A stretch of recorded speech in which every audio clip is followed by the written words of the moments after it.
मैं canoeing player हूँ। मैं 2017 से कोर्स ज्वाइन किया था, कैनोइंग शुरू किया था और मैं नेशनल लेवल में नेशनल चैंपियनशिप और नेशनल गेम्स में पार्टिसिपेट किया। 41 मेडल से 13 गोल्ड, 14 सिल्वर और 14 ब्रॉन्ज मेडल सर। इस खेल की रुचि कैसे बनी? सबसे पहले किसने आपको इस तरफ प्रेरित किया? आपके परिवार में खेल का वातावरण है क्या? नहीं सर, मैं जिस गांव से आती हूँ उसमें खेल का कोई ये नहीं था। तो इधर नदी में बोटिंग हो रहा था तो ऐसे स्विमिंग के लिए गया था। तो ऐसे में और मेरा दोस्त लोग ऐसे स्विमिंग कर रहा था तो एक बोट गया है कैनोइंग काइकिंग का। तो मेरे को उसके बारे में कुछ पता नहीं था। तो मैंने मेरा दोस्त को पूछा ये क्या है। तो दोस्त ने बताया कि उधर जगतपुर में साई स्पोर्ट्स सेंटर है, उसमें खेल का होता है, उसमें मैं भी जाने वाली हूँ। मेरे को बहुत इंटरेस्टिंग लगा। तो ये क्या है मुझे पता भी नहीं था। ये तो पानी में बच्चे लोग कैसे करते हैं, बोटिंग करते हैं। मैं वो उसको बोला कि मुझे भी जाना है, कैसे कैसे जाना है मुझे भी बताओ। तो उधर जाके बात करो बोला है। फिर मैं तुरंत घर में जाके पापा मेरे को जाना है, पापा मेरे को जाना है। फिर पापा लोग ठीक है लेके आया। उस टाइम ट्रायल तो नहीं था। फिर कोच लोग ने बोला कि ट्रायल फरवरी में होता है, फरवरी मार्च में, आप उस टाइम ट्रायल के टाइम में आ जाओ। फिर मैं ट्रायल के टाइम में आया। अच्छा रश्मिता, कश्मीर में हुए खेलो इंडिया वाटर स्पोर्ट्स फेस्टिवल में आपका स्वयं का अनुभव कैसा रहा? पहली बार कश्मीर गई थी? हाँ सर, मैं पहली बार कश्मीर गई थी। हम लोग को उधर फर्स्ट खेलो इंडिया वाटर स्पोर्ट्स फेस्टिवल आयोजित किया गया था। उसमें मेरा 2 इवेंट था, सिंगल 200 मीटर और 500 मीटर डबल में, और मैं दोनों में गोल्ड मेडल हासिल किया हूँ सर। अरे वाह, दोनों में लाई हो? Yes sir. बहुत बहुत बधाई। Thank you sir. अच्छा रश्मिता, वाटर स्पोर्ट्स के अलावा आपकी क्या हॉबीज हैं? सर वाटर स्पोर्ट्स के अलावा सर मेरे को स्पोर्ट्स में मेरे को रनिंग बहुत अच्छा लगता है। जब भी मैं छुट्टी में जाती हूँ तब मैं रनिंग के लिए जाती हूँ। मेरा जो पुराना फील्ड है उधर मैं पहले थोड़ा सा फुटबॉल खेलना सीखी थी, तो उधर जब भी जाती थी मैं बहुत रनिंग करती हूँ और मैं फुटबॉल भी खेलती हूँ सर, थोड़ा बहुत। मतलब खेल आपके रगों में है? हाँ सर, मैं जब फर्स्ट क्लास से 10th क्लास तक जब स्कूल में था तो मैं जो भी पार्टिसिपेट करता था उसमें सब में फर्स्ट होता था, चैंपियन होता था सर। रश्मिता, जो लोग आपकी तरह खेलों में आगे बढ़ना चाहते हैं, अगर उनको कोई संदेश देना है तो आप क्या दोगी?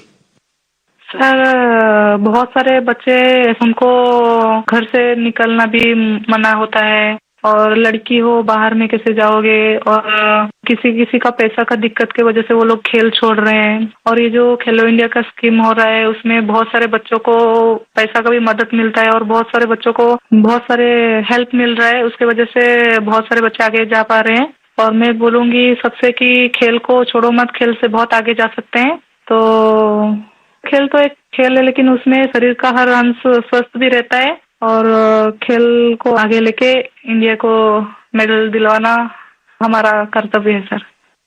चलिए रश्मिता जी, मुझे बहुत अच्छा लगा। आपको फिर से एक बार बहुत बहुत बधाई, और आपके पिताजी को भी मेरी तरफ से प्रणाम कहिएगा, क्योंकि उन्होंने इतनी कठिनाइयों के बीच भी एक बेटी को आगे बढ़ने के लिए इतना प्रोत्साहन दिया। मेरी बहुत बहुत शुभकामनाएं हैं। धन्यवाद। Thank you sir. जय जगन्नाथ। जय जगन्नाथ सर। मोहसिन अली, नमस्ते। नमस्ते सर। मोहसिन जी, आपको बहुत बहुत बधाई और आपके उज्जवल भविष्य के लिए बहुत बहुत शुभकामनाएं। Thank you sir. मोहसिन, आपने पहले खेलो इंडिया वाटर स्पोर्ट्स इसका फेस्टिवल, और उसमें भी सबसे पहला गोल्ड मेडल जीतने वाले आपको कैसा लगा? सर बहुत ही खुश हूँ मैंने गोल्ड मेडल जीता है खेलो इंडिया में, जो पहली बार हुआ है यहाँ पर कश्मीर में। लोगों में क्या चर्चा है? बहुत ही चर्चा है सर, पूरी फैमिली खुश है अभी। आपके स्कूल वाले? स्कूल वाले भी सब खुश है। कश्मीर में सब बोलते हैं आप गोल्ड मेडलिस्ट हो। तो आप तो बड़े सेलिब्रिटी बन गए। सर अच्छा, वाटर स्पोर्ट्स की रुचि कैसे बनी और उसके फायदे क्या नजर आ रहे हैं आप? पहले बचपन में मैंने देखा वो बोट चलती हुई वहाँ पर डल लेक में, पापा ने बोला आप करोगे? हाँ मुझे भी शौक है। मैं भी फिर गया वहाँ पर सेंटर में मैडम के पास, फिर मैम ने मुझे सिखाया, ब्रिटिश मैम ने। अच्छा मोहसिन, पूरे देश के लोग आए थे, पहली बार वाटर स्पोर्ट्स का कार्यक्रम हुआ, और वो भी श्रीनगर में हुआ, वो भी डल झील में हुआ। इतने सारे देश के लोग आए, तो वहां के लोगों को क्या फील होता था? बहुत ही खुशी है सर, सब बहुत अच्छी जगह है, पूरा अच्छा है यहाँ पर, फैसिलिटी सब कुछ अच्छी है, सब यहाँ पर सब कुछ अच्छा रहा खेलो इंडिया में। तो आप कहीं खेलने के लिए कश्मीर के बाहर गए हैं कभी? इससे मैं भोपाल गया हूँ, गोवा गया हूँ, केरला गया हूँ, हिमाचल गया हूँ। अच्छा, फिर आप तो पूरा हिंदुस्तान देख लिए है। Yes sir. अच्छा, इतने सारे खिलाड़ी वहां आए थे, यस सर। तो नए दोस्त बनाए कि नहीं बनाए? सर बहुत दोस्त बना दिए, एक साथ भी घूमे हम यहाँ पर, डल लेक में, लाल चौक में, पूरे जगह घूमे हम सर, पहलगाम भी गए थे। यस सर, पूरी जगह। देखिए, मैंने तो देखा है कि जम्मू कश्मीर में स्पोर्ट्स टैलेंट बड़ा गजब का है जी। Yes sir.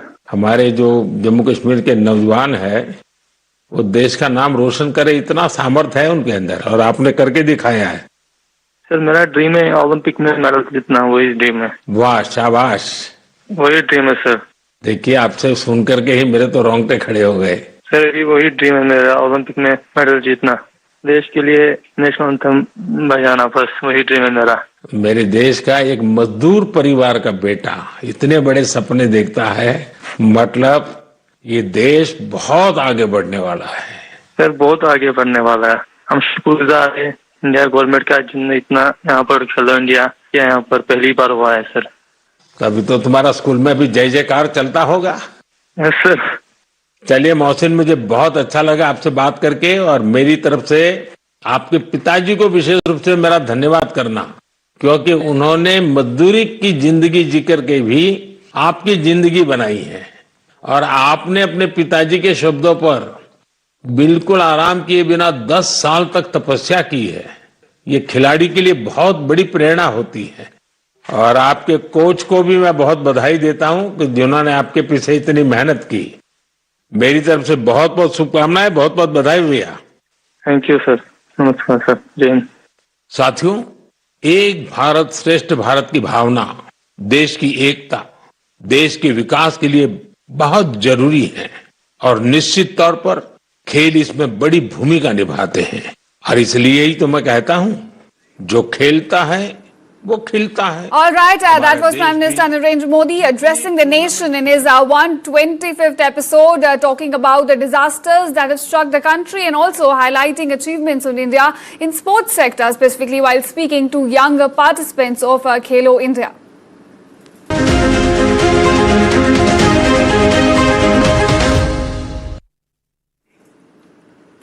The big SEO meet is underway in China, and the bilateral meeting that was much awaited between Indian Prime Minister and the Chinese President has now been wrapped up. It was supposed to be 40 minutes, but it extended way beyond that. Let's get you more details on it. Now, all eyes are on the port city of Tianjin in China, where, of course, the stage has been set up for the SEO summit.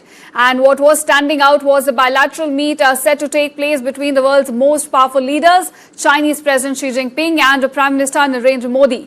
Now, the meeting, as we're given to understand, has been wrapped up. It was supposed to be 40 minutes, but of course, it extended way beyond that. The two leaders talked about the border management. They talk about flights getting resumed between the two countries. We also know that now the Kailash Mansarovar Yatra has been resumed.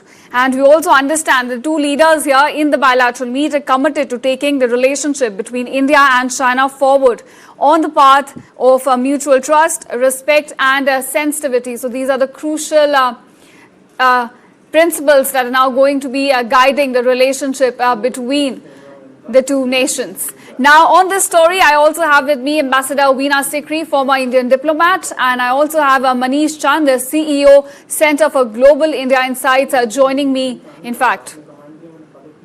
Now, thank you to both of you for joining me here on News9. Let me start with Ambassador Veena Sikri here.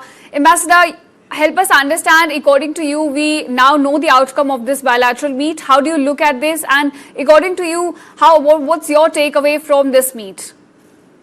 Well, I think it's a very significant meeting. It has been very friendly, and I think our Prime Minister quite rightly emphasized the three sensitivities: the mutual respect, mutual trust, and the mutual sensitivity to be recognized by either side. And we do know that there is confidence, especially after the special representatives meeting in Delhi, Wang Yi and Mr. Ajit Doval, about the disengagement at the border. So our Prime Minister expressed confidence that if the disengagement has taken place, or it is taking place, it will be completed soon, there will be a peace at the border. So I think this is a big positive, a big gain since 2020, what happened in Galwan and the hostilities and the difficult situation that has been there afterwards with troops from both sides, eye to eye, standing at this very sensitive border in Ladakh. And now the breakthrough in moving away from this tense situation is a big relief.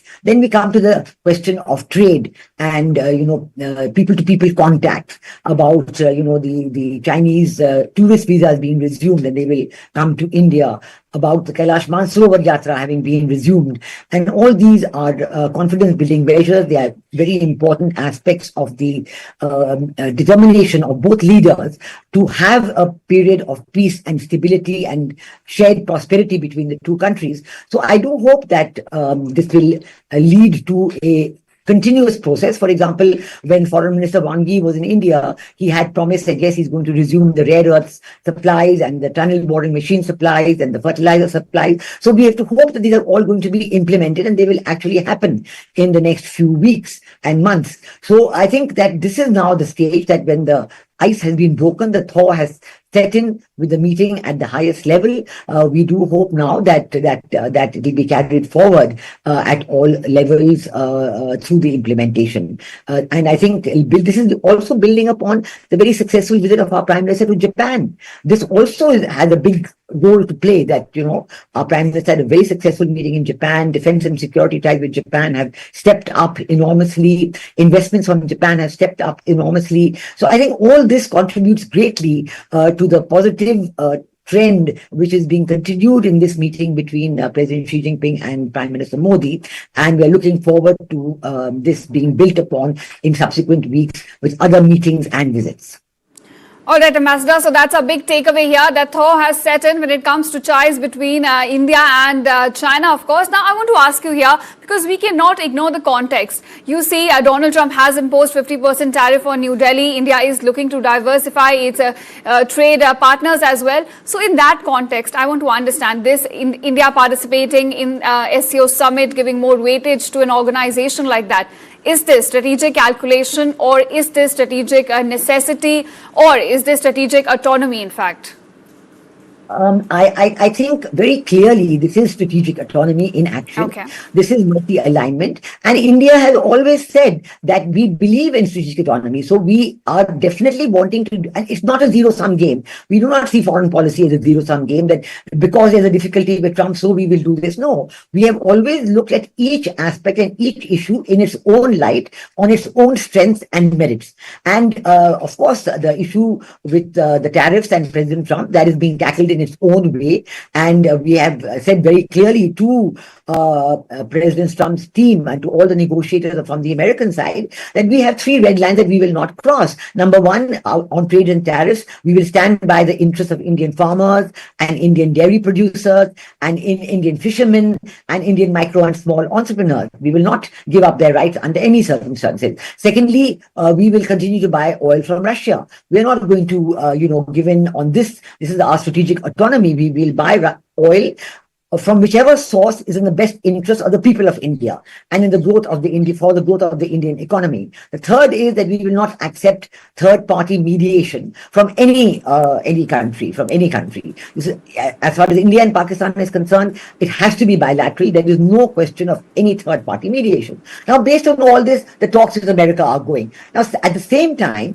when it comes to SCO, we know that last year, in 2024 October, Prime Minister Modi and President Xi Jinping met in Kazan at the BRICS summit after quite a long period of time, and that set in the real thaw. And both countries agreed at that time, 1 year ago, that yes, we should move forward. At that time, they agreed, for example, to immediately disengage at the immediate eye-to-eye confrontation which was there at the border. Some patrolling has resumed, and now this process of disengagement, we hope, will gather speed. So this is taken on its own merits.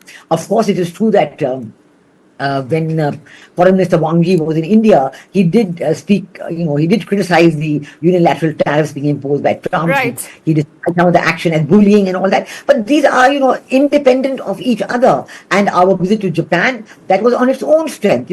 Quad or no quad, the India-Japan Defense and Security Cooperation will continue, will proceed, will gather strength. So, all these things are on their own merit. And I think that the strength of India's foreign policy, we do look at it like that. And immediately one sector or the other, from one set of relationships or the other. Whether it is USA, there's a problem there. Okay, we've got a very good India-UK FTA, which will carry us forward in the area of India's exports. We're looking towards an FTA with the European Union. So all these things add up to make India a strong country. And best of all is that the Indian economy is growing. And it has grown at 7.8%, as we know, in the first quarter of this financial year. That is a great boost to India's multi-alignment and India's strategic autonomy, because when the economy is growing, when Indian consumers are happy to have more money in their pockets, the second wave of reforms has started on the GST, we know that we will go from strength to strength. All right, so that is New Delhi exercising its strategic autonomy in Tianjin, of course. Now, let me also bring in Manish Chand, who is joining me from the SCO summit. In fact, Manish, how do you look at this bilateral that's now taken place between the two leaders? So this was a much anticipated meeting, and this is probably the most biggest diplomatic event from India's in the Indian diplomatic calendar this year.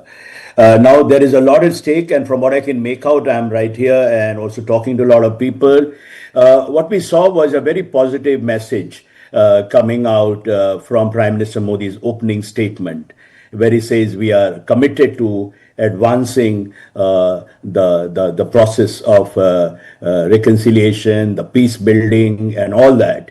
And the big takeaway, as pointed out earlier, was that Prime Minister's point that peace on the border is prevailing and should prevail. That is the bottom line for India, that everything flows from there. That is, peace, maintaining peace and stability on the border is central to improvement and to sustain that improvement in bilateral relations. And I believe this has been finally agreed upon.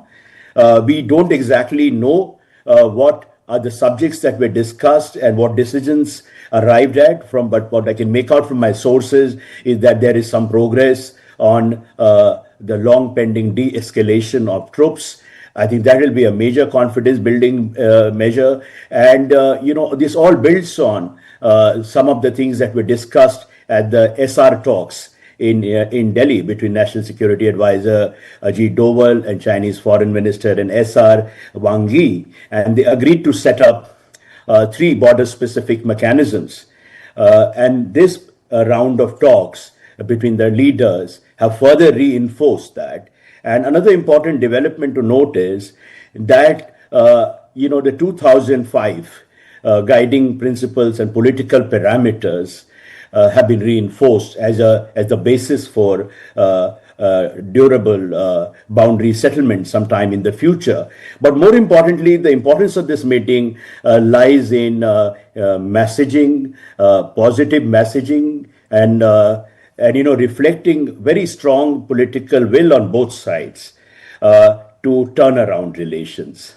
From a lot of frost has settled in after Galwan, and the process started in Kazan last year. So that is now continuing. It is also important to remember that there are many analysts or so-called experts linking this to US pressure. That is, that this meeting or this thaw is owed to Donald Trump's predatory tariff policies. But the point is that it predates America's Donald Trump's second presidency. In Kazan, it all started, and with the border patrolling agreement, and subsequently we saw many positive steps taken. The resumption of Kailash Mansarovar Yatra was an important move.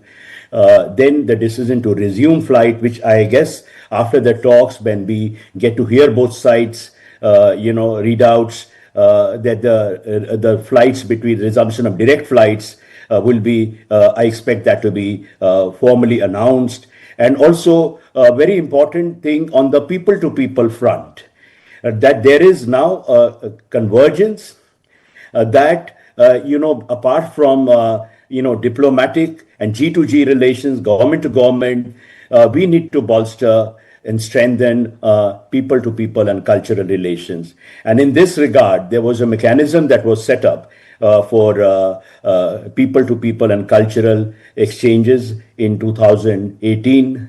After the informal summit in Wuhan, it had 2 meetings. It included things like India-China Media Forum, Think Tank Forum, all that has been lying dormant for the past few years. And I expect this also to be reflected in the joint understanding, the decision to resume this. And also let me also emphasize that, talks have begun and the process of thawing is going on. But before the Galwan, before the crisis, as far as I remember, there were at least 25 to 30 regular dialogues at different labels dealing with different areas between India and China. And what we have seen in the last 1 year, essentially visits and talks between foreign ministers and now NSA, and now, of course, the leaders meeting. So those dialogue mechanisms my sense is incrementally will be revived and to address, because this is a huge spectrum relationship. We are talking about Asia's 2 top economies. We are talking about, 2.8 billion people. We are talking about a relationship that spans different areas. Of course, trade and investment is a major part of it, but also includes geopolitical coordination in multilateral forums like BRICS and SCO and the rest. So India and China have stakes, more stakes. I think there is now that understanding that the 2 sides have more to gain from cooperating and creating a narrative of cooperation and partnership rather than, mutual suspicion and mutual distrust. On So that we are note, moving on from- I get your point, Mr. Chand. So I want to ask a question to Ambassador Sikri. In fact, on this point, we see the talks have wrapped up. There was a positive outcome, and as Mr. Chand also mentioned, that this was not something that came in the moment. It was after a series of efforts were taken by both the sides to stabilize the ties. I want to ask you at this point: can China be trusted? Can China be a friend then, or should India be cautious, in moving forward? I think India is always cautious, and we will be cautious in moving forward. We do know, for example, that China, during Operation Sindhu, they were directly helping Pakistan. Exactly. Through the satellite imagery and all that. They know that. We know how they describe their friendship with Pakistan: higher than the mountain, deeper than the sea. But I can see that China also has a great interest in developing the relationship with India. So there is a mutual benefit out of this. That is important. You see, we've talked about mutual interest and mutual respect and mutual sensitivity. So I think since there is mutual interest from the point of view of China, and their economy is in not any great shape at all, they have not been able to boost their own domestic consumption as an exchange for the shortfall in exports, because many countries are not buying goods from China now. In exchange for all of that, they are worried. So will they be able to sustain growing consumption, whether domestic or export? The Indian market, the size of the Indian market is very valuable for them. But we also have our conditionalities. We do know that, there is talk of allowing Chinese investment in some sectors and so on, but there will be checks and balances in place for that. And we have started the Kailash Mansarovar Yatra, which is a very good thing, and our people are happy to visit Kailash Mansarovar in large numbers. So there is a lot of mutual interest and mutual benefit in that, and we do hope that China will recognize this great sensitivity of India as regards Pakistan, as regards direct help that China is giving to Pakistan. There is the Shakam Valley territory that Pakistan has handed over to China, that China is an occupation of, which is in POK. So, all these issues are there. Those will remain. The border talks are very important. As Mr. Manish Chand very correctly said, India has laid down this very strong red line in its relationship with China, that there has to be peace and tranquility along the border. And it's only because the peace and tranquility was broken in 2020 by the Chinese absolutely strong attack on India at that time that this whole, everything went into the doldrums. So we are trying now that if there is disengagement at the border, continuous disengagement, we are moving away from direct confrontation, moving away towards areas where peace can be maintained at the border. Then we think that if there is this peace and tranquility, then talks can start on a number of issues. Trade, art, beneficial areas can be discussed, and also that that we can talk about how to tackle the border question, how to look at talks on the border, how to manage the border in a way that these kind of issues that happened in 2020 in Galwan are never repeated. So what border management was a big topic of discussion when Mr. Wang Yi came for the special representatives meeting with Mr. Ajit Doval. So these are all issues that we very much recognize, but all in all, we've always maintained that having a peaceful relationship with all our countries with whom we are